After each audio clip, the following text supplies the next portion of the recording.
Assalamualaikum warahmatullahi wabarakatuh. Perkenalkan, nama saya Nadia Fitratul Aida dari kelas PBSIB. Pada kesempatan kali ini saya akan mempresentasikan tentang morfologi bahasa Indonesia.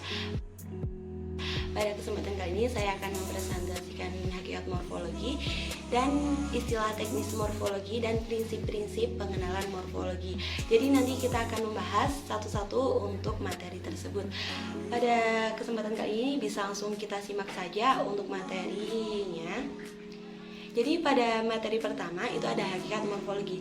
Untuk hakikat morfologi tersebut, jadi kita ada beberapa ahli yang berpendapat.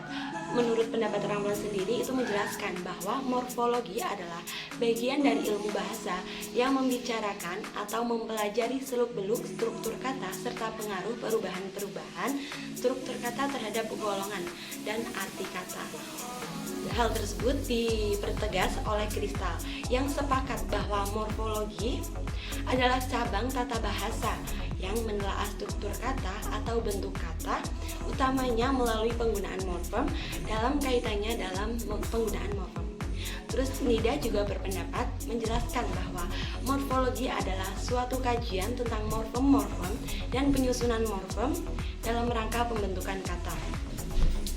Jadi lebih singkatnya, hakikat morfologi itu morfologi jadi membahas tentang ilmu seluk-beluk bentuk kata, fungsi, makna serta proses berubahnya morfem menjadi kata sesuai dengan penggunaannya dalam gramatika dan penuturan.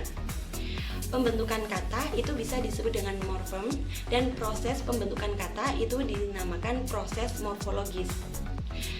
Proses morfologis tersebut seperti afiksiasi, reduplikasi, dan komposisi. Kita lanjut ke materi selanjutnya. Untuk hakikat morfologi tadi simpulannya adalah ilmu yang mengkaji tentang seluk-beluk bentuk kata, fungsi atau makna dan perubahannya. Kita lanjut ke istilah teknis morfologi. Jadi untuk istilah teknis morfologi tersebut, jadi di dalam morfologi itu kita terdapat kata morfem. Itu yang bakal sering kita dengar itu adalah kata morfem, morf dan alomorf. Jadi untuk kata morfem sendiri itu adalah satuan gramatikal yang terkecil mempunyai makna baik makna leksikal ataupun makna gramatikal. Morfem itu biasanya berbentuk dengan imbuhan. Kita lanjut untuk contohnya. Jadi untuk contoh sendiri itu ada kata memberikan, ada kata memberikan. Jadi itu bisa dipisah. Kata mem itu mempunyai makna gramatikal, sedangkan berikan itu mempunyai makna leksikal. Dalam kata berikan itu juga bisa dipisah lagi, jadi beri sama kan. Jadi untuk kata beri itu mempunyai makna gramatikal, sedangkan kan itu mempunyai makna leksikal. Itu bisa dinamakan dengan morfem. Kita lanjut. Untuk materi selanjutnya itu adalah yang biasa kita dengar dalam teknis morfologi itu adalah morf dan alomorf. Jadi morf dan alomorf itu adalah dua buah kata, dua buah nama untuk sebuah bentuk yang sama. Jadi untuk morf sendiri itu perubahan wujud dari suatu morfem atau dari satuan morf, sedangkan alomorf itu adalah satuan dari morf. Untuk lebih jelasnya bisa dilihat untuk contohnya seperti ini. Jadi contoh morf dan alomorf itu ada kata men. Kata men itu mempunyai 6 morf. Jadi contoh alomorf itu kata men. Men itu termasuk alomorf. Sedangkan morf dari men itu ada men, me, mem, men, meng, dan menge. Jadi morf itu perubahan wujud dari alomorf gitu. Kita lanjut ke materi selanjutnya, itu adalah prinsip-prinsip pengenalan morfem. Jadi untuk prinsip pengenalan morfem itu ada 6 prinsip. Untuk prinsip yang pertama itu adalah bentuk-bentuk yang mempunyai struktur fonologis dan arti atau makna yang sama merupakan satu morfem. Contohnya pukulan, makanan, kritikan. Jadi keterangannya itu struktur fonologis dan maknanya yang sama, maka satuan tersebut merupakan morfem yang sama. Jadi ini kan untuk fonologisnya itu sama, pukul, makan, kritik itu fonologisnya sama. Terus untuk morfemnya itu an, itu merupakan satu morfem. Itu untuk prinsip yang pertama.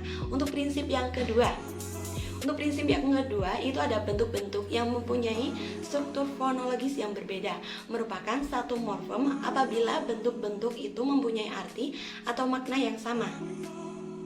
Dan perbedaan struktur fonologisnya dapat dijelaskan secara fonologis. Contohnya, membawa, menulis, menyisir, menggambar, melempar. Keterangannya, jadi perubahan setiap morf itu bergantung kepada fonem awal morfem yang dilekatinya.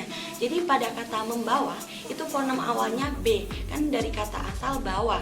Dari kata bawa itu kan fonem awalnya B, jadi bisa disesuaikan dengan morfnya. Itu kalau misal pakai yang menyet itu nggak bakal nyambung, jadi bisa pakai yang jadi bisa nyambung untuk membawa begitu. Untuk prinsip yang kedua itu, kita lanjut ke prinsip yang ketiga. Jadi untuk prinsip yang ketiga itu ada bentuk-bentuk struktur fonologis yang berbeda.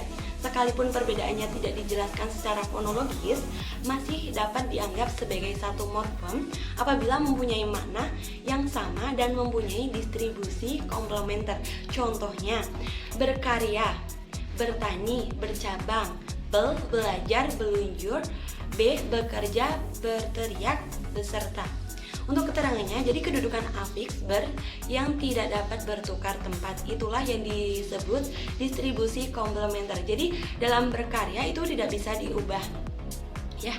Jadi untuk kedudukannya itu pasti ada di depan, itu tidak bisa dirubah, itu yang dinamakan distribusi komplementer. Itu ada di prinsip yang ketiga. Kita lanjut ke prinsip yang keempat. Untuk prinsip yang keempat itu berbunyi, apabila dalam deretan struktur suatu bentuk berparalel dengan suatu kekosongan, maka kekosongan itu merupakan morfem.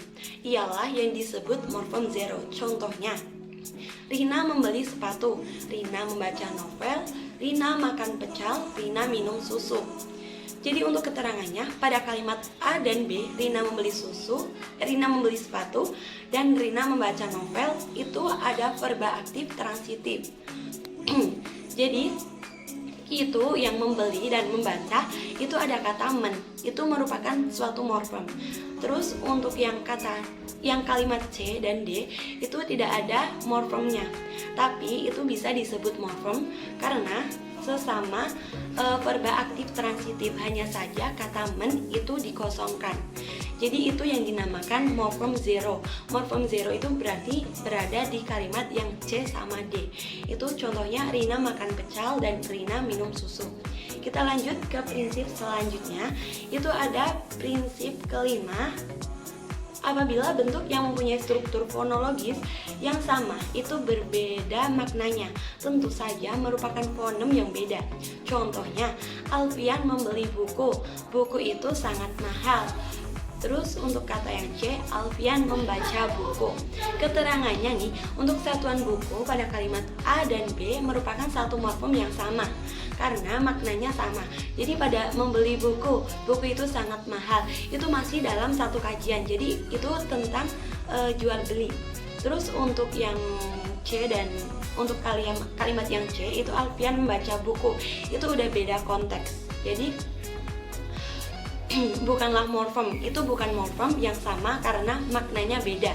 Jadi beda untuk pemaknaan. Jadi itu bukanlah morfem yang sama. Untuk morfemnya itu tidak sama. Membeli terus membaca itu beda. Kita lanjut ke prinsip yang selanjutnya, itu ada di prinsip ke-6. Ini prinsip yang terakhir, menjelaskan tentang satuan gramatik yang tidak dapat dipisahkan lagi atas satu satuan gramatik yang lebih kecil adalah morfem. Contohnya, berlari, tertinggi. Keterangannya, satuan berlari pada kata berlari itu dan tinggi pada tertinggi tidak dapat dipisahkan lagi atas sesuatu. Jadi kata dalam berlari dan tertinggi itu tidak bisa dipisahkan. Kalau misal bersama lari gitu aja tidak mempunyai makna, ya, tidak mempunyai makna yang sama, tidak mempunyai makna yang sama. Jadi untuk berlari dan tertinggi itu harus dibarengkan, jadi tidak bisa dipisahkan. Oke, mungkin begitu saja kurang lebih yang dapat saya sampaikan pada presentasi kali ini. Sebelum saya tutup, saya akan menyampaikan, jadi dalam sebuah hidup itu kita akan berjumpa dengan yang namanya pilihan. Tapi alangkah lebih baiknya kita lebih memilih untuk tidak menyerah. Mungkin begitu saja yang dapat saya